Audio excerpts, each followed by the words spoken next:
굉장히 힘든 사람을 대할 때, 불쌍한 사람을 대할 때 내가 오버해서 하게 되는 거, 내가 나만이 이 역할을 해주는 거다. 그리고 후회하는 거.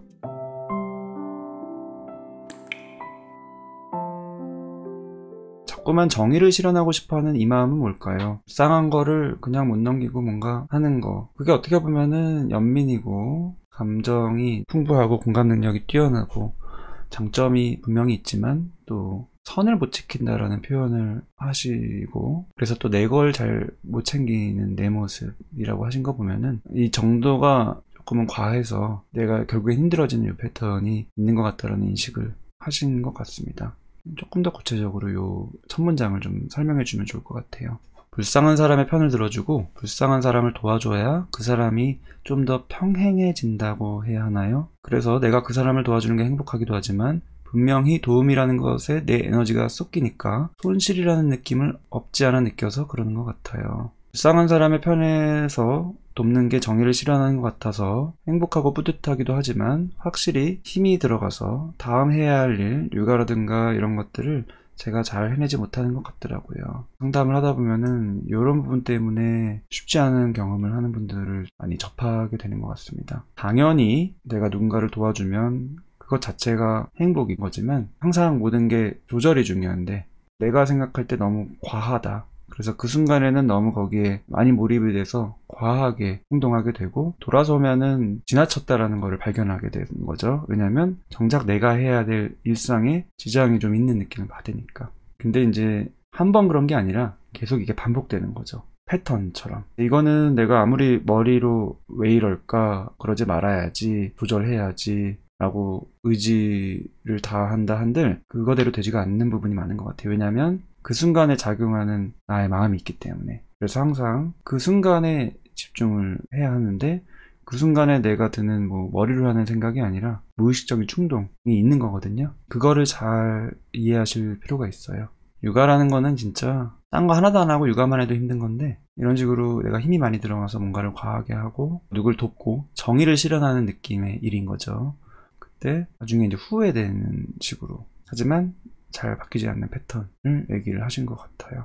좋은 마음으로 도와줬는데 주변에 에너지 뱀파이어가 너무 많다. 어떤 느낌인지 이해가 되죠. 나의 이런 좋은 마음을 좀 이용해서 나의 에너지를 이제 빨아먹는 느낌. 에너지가 이제 고갈되는, 쉬운 말로 나는 기빨리는 느낌. 이제 이게 주변에 에너지 뱀파이어 자체가 많은 것도 물론 문제일 수가 있지만 항상 초점을 나한테 맞출 필요가 있는데 내 주변에 에너지 뱀파이어가 많다면은 재수없고 운이 나빠서 랜덤인데 내 주변에 많은 거일 수도 물론 있겠지만 정말 많은 경우에 쉬운 말로 꼬이는 경우들이 많아요. 그 냄새를 맡는 거죠. 이 사람 옆에 가면은 에너지를 좀 뽑아 먹을 수 있다. 그래서 몰리게 되는 경우들이 많죠. 근데 이런 경험을 자꾸 하다 보면은 저 사람 에너지 뱀파이어인 것 같다라고 인지는 하더라도 그 순간에 자르거나 내 수위 조절을 하거나 거절을 하지 못하게 되는 경우가 많죠. 다 아는데 똑같이 또 빨리는 거죠. 문제는 이게 반복되다 보면은 스스로 자괴감을 느껴요. 아, 나는 왜 이럴까? 근데 이거는 자괴감 느낄 영역이 아니에요. 왜냐면 내가 의지로 하고 있는 게 아니라서. 나도 모르게 그렇게 되는 부분이 있는 거라서. 그게 이제 무의식이고 그게 감정과 관련이 많이 있고. 그래서 저는 항상 핵심은 감정이다라고 말씀드리는 거고. 그래서 항상 이런 무의식은 특히 뭔가 감정이 그 순간에 올라와서 행동으로 이어지는 거는 단지 그 순간에만 일어나는 게 아닙니다. 사랑님의 질문 내용을 보면은 최근 상황이 나오죠. 시어머니와의 관계, 시어머니에 대한 양가 감정, 또 까치와 길냥이에 대한 감정이입이 되는 이 현재에 대한 묘사를 잘 하셨는데 무의식은, 감정은 현재에만 해당되는 게 아니라서 내가 지금 애로사항을 겪고 있는 거는 현재지만 그 애로사항 이면에 있는 감정의 흐름, 무의식의 흐름은 과거와 관련이 많이 돼서 연상이 필요해요. 그거를 같이 하는 게 이제 분석 상담인 거고 이미 하셨기 때문에 이것도 다뤘을 것 같기도 합니다. 혹시 연상되시는 게 있으세요? 뭔가 그 무의식적인 충동이 드는 건데 수위를 넘어가는 내가 에너지를 조금 더 많이 써서 남을 도울 때 느껴지는 게 있는 거예요. 아까 말씀하신 남을 돕는 걸로 인한 행복감 이거는 자연스러운 거고 그런 느낌으로는 과해지지 않아요. 근데 그런 거와는 조금 결이 다르게 결과적으로는 내가 힘들어지는 거 알면서도 그 순간에는 과해지는 그 충동 이유가 있어요. 그때 느끼는 감정이 있습니다. 우선은 그걸 살펴보셔야 돼요. 선생님 이건 고칠 수 없나요?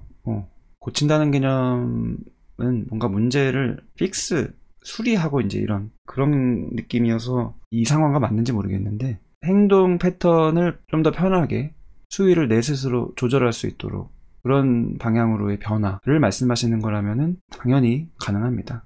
그걸 하기 위해서 상담하는 거죠. 근데 이제 방식이, 이건 문제니까 이 문제를 찾아서 이 행동을 하지 말고 이런 식의 문제 해결이 아닌 거죠. 자연스럽게 내 마음을 들여다보고 이런 패턴 이면에 있는 나의 무의식과 충동, 감정 이런 것들을 살펴보고, 또 예전의 경험과 관련된 감정과 연결고리를 발견하고, 머리로만 발견하는 것에서 끝나는 게 아니라 그런 과정 중에 있는 나의 지금 현재의 감정 역시도 인식하면서 그 모든 것들을 수용받는 느낌을 꾸준히 하는 게 이제 분석 상담이죠. 그러다 보면 스스로 요게 이해가 쭉 돼요, 마음으로. 그러면 힘이 빠집니다. 힘 빼는 게 진짜 중요하다라고 늘 말씀드리는데, 이 순간에 힘을 안 줄 수 있어요. 그리고 내가 조절할 수 있어요, 힘을. 그러면 이제 지금까지 힘들었던 그 악순환되는, 반복되는 그 패턴이 점점 옅어지는 거죠. 그런 식의 해결이 되는 거고. 분석 상담 선생님이랑 얘기했을 때는 제가 어릴 때 엄마를 도와 남동생 분유를 먹였어요. 근데 엄마가 나를 굉장히 크게 칭찬해 주셨던 기억이 떠올랐어요. 그래서 선생님이 그때 엄마가 칭찬해 준 그게 인생에 뭔가 솔직히 생각은 난 건데 공감은 안 갔어요. 머리로 이제 들은 공감은 안 된 내용을 쓰신 거죠. 인생의 첫 인정 같은 거다라는 표현인데 공감은 안 됐다. 그래서 착한 아이 컴플렉스를 제가 어릴 때부터 쭉 달고 살긴 했다. 근데 저는 부모님께서 제 아이에게 늘 칭찬하실 때 아이 착해라, 착하다라는 말을 굉장히 많이 쓰시는 걸 보고 너무 놀랐다. 솔직히 엄마를 도와 칭찬받았던 기억, 그래서 나의 위치가 칭찬으로 잡힌 그런 것보다는 부모님의 칭찬이 착한 아이라는 단어를 많이 쓰셔서 더 그런 것 같다는 생각이 들어요. 보통 이제 착한 아이 컴플렉스라는 얘기 많이 하잖아요. 뭐 유튜브 영상에도 많이 있고.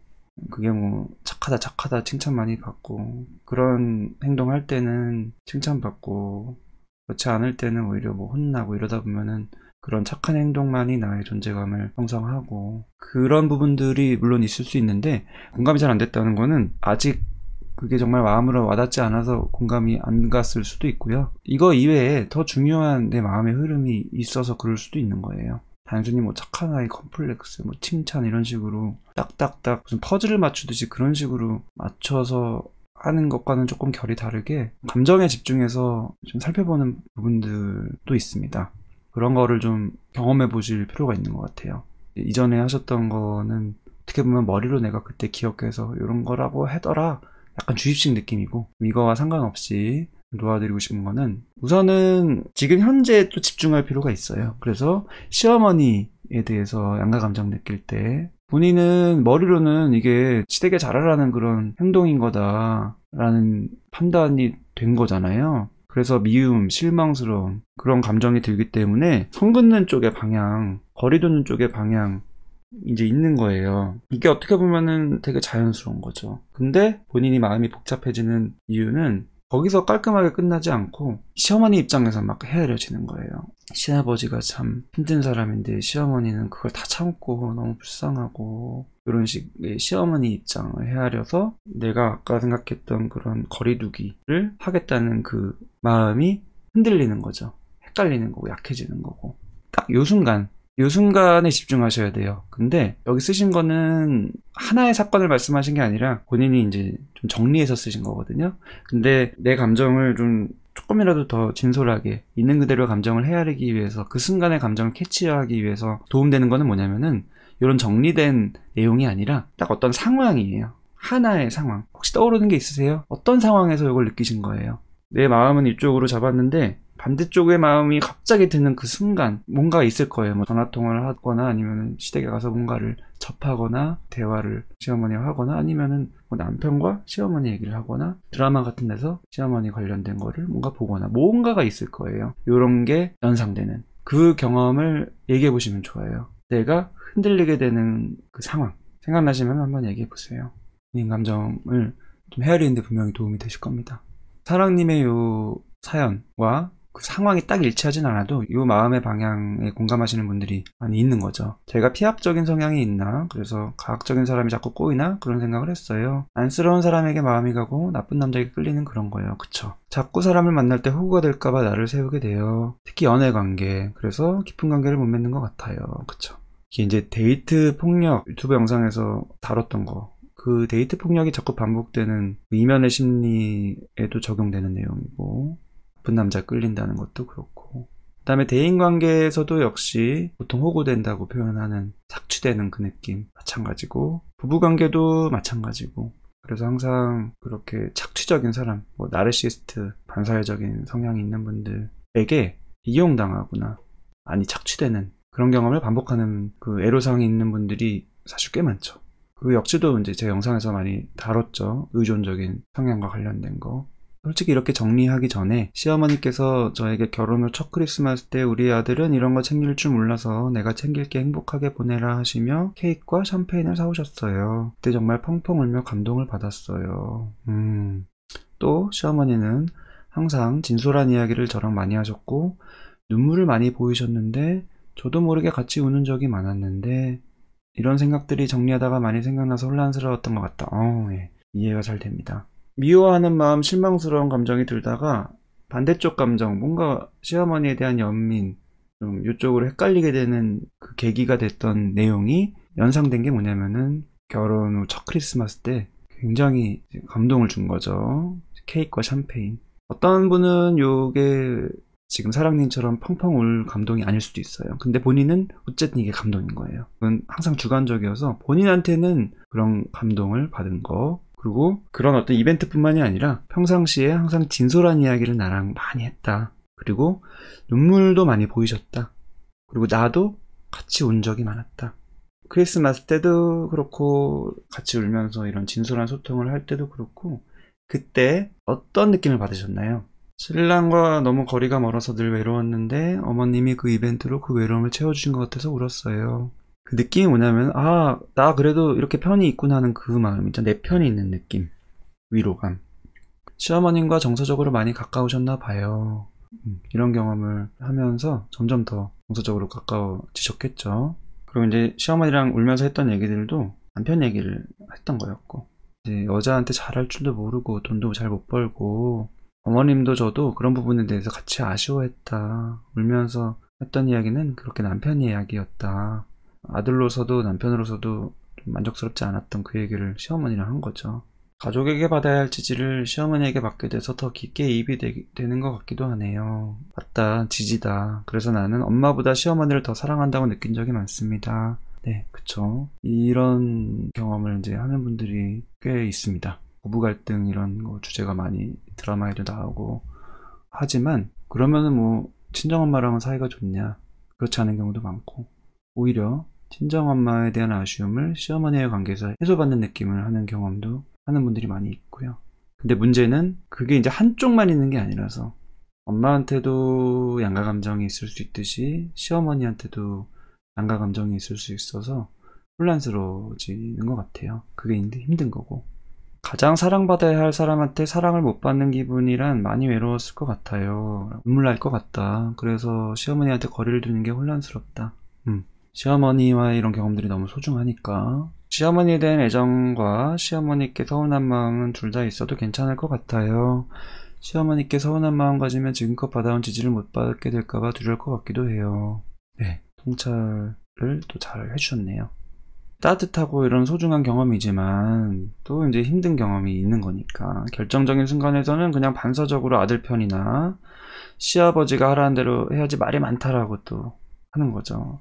나는 친밀감을 계속 정서적으로 가깝게 느끼면서 이제 기대치가 올라갔을 텐데 그만큼 또 이런 결정적인 순간, 보통 고부 갈등이 일어나는 그런 순간, 부부관계에 깊게 개입하고 경계를 허무는 그런 순간들에는 힘드신 거죠. 이게 아니구나. 정신 차려야겠다. 그러니까 또 반대쪽으로 가고 거리두기 쪽으로 가고 이렇게 왔다 갔다 하시는 거죠. 실망을 안 느끼려고 노력하는 건지 모르겠지만 실망보다는 어머님이 불쌍해서 안 놓아지는 것 같습니다. 그런 마음도 또 있을 수 있어요. 어머님이 불쌍하다. 불쌍한 이유가 또 있죠. 이입이 많이 되는 건데 그게 불쌍하다는 게 이입이 되는 것가 있을 수도 있고요.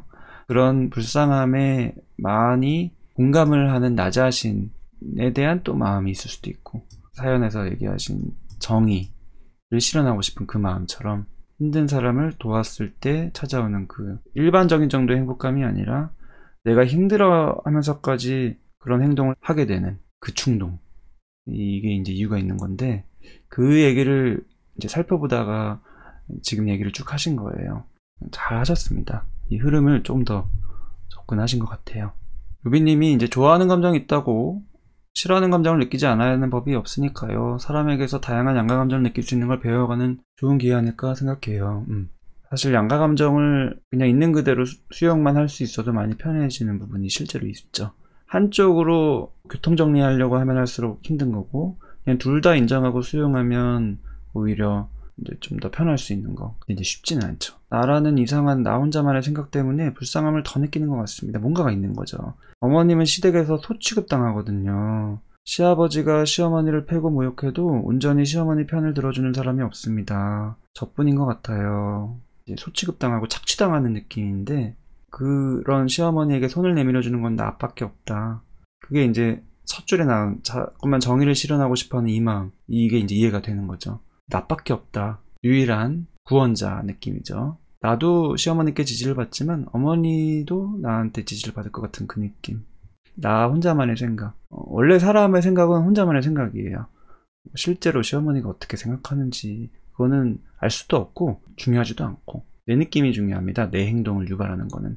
어쨌든 본인 느낌은, 본인 생각은 이런 거예요. 아, 이런 흐름이 참 신기하네요. 말을 하다 보니 연결이 되네. 그럼요. 그래서 이게 이제 시어머니한테 이런 마음을 느끼는 것 자체만 국한되는 게 아니라서, 이런 뭔가 착취당하고 굉장히 힘든 사람을 대할 때, 불쌍한 사람을 대할 때 내가 오버해서 하게 되는 거, 그리고 후회하는 거, 그 패턴을 결국에는 다시 한번 발견하신 거고, 지금 얘기하신 흐름은 그 순간에 느껴지는 감정이 있는 거예요. 내가, 나만이 이 역할을 해주는 거다. 해줘야 한다. 지금 사랑님의 이런 흐름을 들으시면서 눈물 날 것 같다. 저는 친구한테 그런 마음을 느껴요.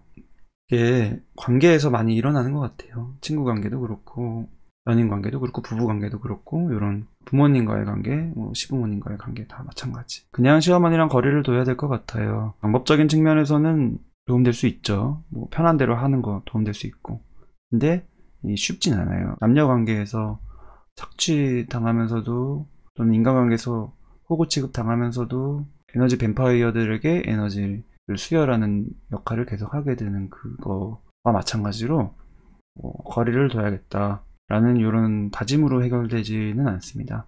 흐름을 잘 살펴봐야 돼요. 이런 식으로 해서 내가 시어머니 편을 좀 들어주는 그 순간에 나는 어떤 마음이 드세요? 소취급당하는 시어머니를 내가 손 내밀어주는 느낌, 지지해주는 느낌, 그 순간에 나는 어떤 감정을 느끼세요? 제가 질문 드렸더니 어머님이 여태껏 참고 침묵한 모든 것을 내가 좀 짐 덜어준다고 생각하는 것 같아요.